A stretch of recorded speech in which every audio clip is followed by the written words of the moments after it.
Hello everybody, it's Filipe Barros, your West Coast swing and solo dance teacher. What a privilege to be able to help people out in their dancing. Today we're looking at intermediate advanced West Coast swing moves. Okay, so we have the fantastic Ho helping out, thank you very much, in your studio in Lisbon. Yes. Yes. So we're going to show you a nice amalgamation. This is more sort of intermediate, advanced. Often if you do competitions, maybe some of the judges might like to see you are able to put some patterns together in a row, and also a slightly more advanced version of the patterns. So we're going to show you a version of the whip. We're going to show you a whip with a walk around, and then we're going to show you an inside exit, and then the leader is going to do something special afterwards. So just to show you that, first of all, it's going to be like this. It's going to be 1, 2, 3, and 4. We're going to walk around 5, 6, 7 into one of these, and then from here the leader can have a spin into a press step, and we can then release our follower. 2, 3, and 4, 5, and 6. Many different options. We'll show you from this side as well. So it's going to be 1, 2, 3, and 4, and 5, 6, and 7, 8 into this is one of my favorite parts here. And then I can turn around, I can either walk it out and so on, but we'll break it down for you now in a second. So starting from this side, so we'll do a reverse whip first. We start with a reverse handhold as well. And from here, what I like to do, so we're going to do our normal whip timing footwork. So it's 1, 2. I like to prep towards my follower, slowing them down slightly. And we're trying to allow them to find the end of the rope. From here, I'm going to bring the hand in. If I twist, it also can make my follower twist as well.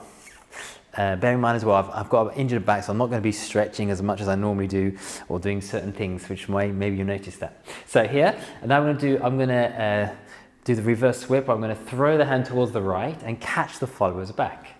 Let's do our normal footwork. So we're now here. So to show you again from here, I'm going to be doing my reverse whip, like 1 and 2, catch and release, release and catch, 3 and 4, and then everything else is kind of normal from here. Let me try that one again. So it's 1, 2, 3, and 4, and now I'm going to step and 5 across. Now we're going to be walking around in a circle. This is quite nice because it's like we're like rebounding off the edge, boing and boing, and leader's spare hand can be here, or wherever you feel suits your style. And then from here, we're going to do our inside exit, but we'll just break it down a bit more further. So back into our reverse whip from this side.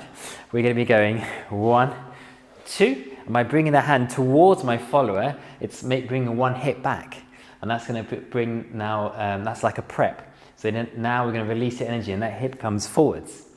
You can even think about this coming forwards or this one coming back. You can think about this. And as you can see, has a nice free arm there as well.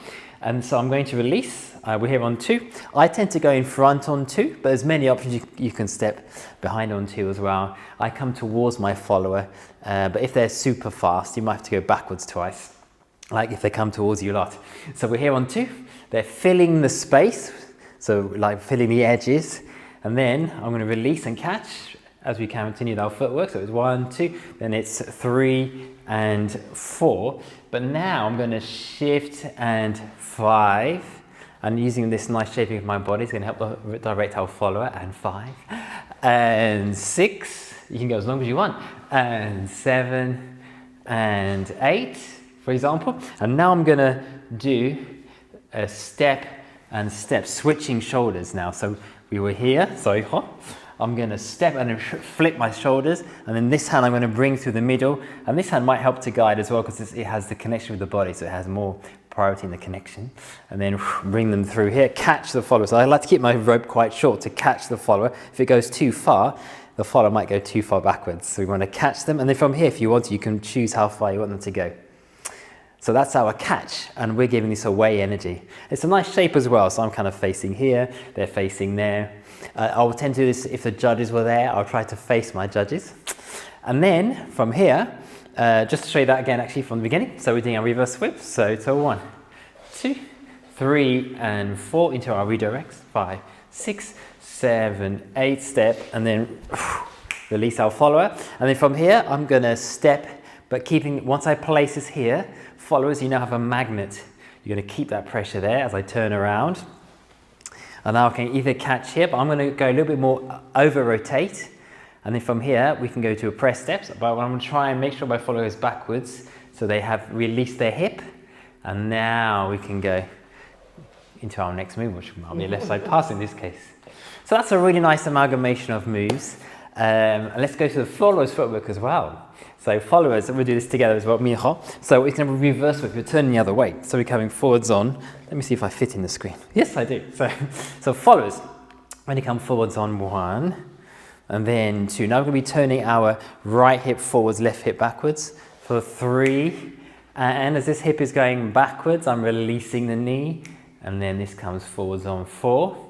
And then we're going to do our pivot, like paddle turns, if you can show us as we're doing our redirection. So we're going to be going and 5, and 6, and 7, for example. And then if I prep the follower for the inside exit, we'll be going one more time for the prep, and then they come out we're adding acceleration as the follower comes out as well. Nice, nicely done, nicely done. So that's a little bit of a breakdown of our followers footwork. Followers, you're filling that space as well. So it's the art of using our body to fill space, move away from the center counterpoint, leaders and followers. So this is a really nice amalgamation of moves. So we hope you enjoyed that. And we're going to show you some bonus ones now, another one as well. So we're going to do it like this. We're going to do a sugar push. So it's 1, 2, switching hands, 3 and 4, 5 and 6. I can go cross behind like we do on a slingshot and come forwards here, and the follower keeps turning around. So we've done this like a reverse slingshot, which is really nice. So to break that one down for our sugar push, we're starting normal hand hold. I'm going to ask the other hand, 2, 3 and 4. Followers, you can do normal footwork as well. And then for a slingshot, we'll go behind here. We'll bring the hand over our follower's head and come round for our slingshot. So many options from here. I'm going to add the leader coming. I'm going to keep a connection with my follower. So as I bring it up, we're both moving. She's moving away, I'm moving away. So it's like we can feel this away energy as I'm lifting up. I find doing it like this helps more than doing it like this. I tend to find imagine you're a waiter serving food, and it tends to fill the space more. And then keeping the same sensation, I'm coming around, and then I'm going to throw it into my forearm, and we do like a nice redirection, changing the slot. It feels very satisfying to do. Very satisfying to do. So again, from here, and now try doing, whatever styling you want to do actually, yes. So we're going to be going 1, 2, 3 and 4, 5 and 6. I can already start moving to the side of the slot as a pre-lead. Then you can do lots of things. You can do a ronde as you switch sides. I like to keep the hand close to my follower's head, not too far away. And then I'm going to come around and then redirect like this. So I like to come around, have a magnet against the body, and then release. And it's me moving quickly away, which adds acceleration with my body. It's not me like necessarily doing this. I might move my body and this follows through afterwards. It's the body leading the follower and not the hands throwing them. Again, very satisfying. You might want to hit something fast in the music. We'll do it without stopping now. So it's 1, 2, 3 and 4, 5 and 6. So 1, 2, 3, 4, 5 and 6, 7, 8 and 1. And then hold that for a moment, and then you can breathe and go into your next pattern. So there we go. We had 2 intermediate advanced pattern amalgamations. You can pick and mix and put these together. Hope you find that very useful.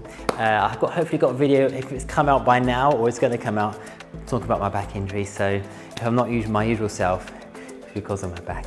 So yes, so feel free to give this a like if you found this helpful, and do write in the comments below things you found helpful, any of your own tips. It'd be great for us to be a supportive community, helping each other out. And I love helping people as well. I offer one-to-one coaching. It can be online or in person. We can also do video clinics where we watch your videos together, help you get better at West Coast swing or solo dance. All types of topics. It could be from your technique to your mindset and confidence, to patterns, to following, to styling, and so on. I'm here to help. And yes, feel free to also hit that subscribe button below and hit the bell icon, and they'll help to get notified when videos are published. So all that's left for me to say is thank you to Ho for helping out, my wonderful student. And don't forget to enjoy your dancing and to be yourself on the dance floor.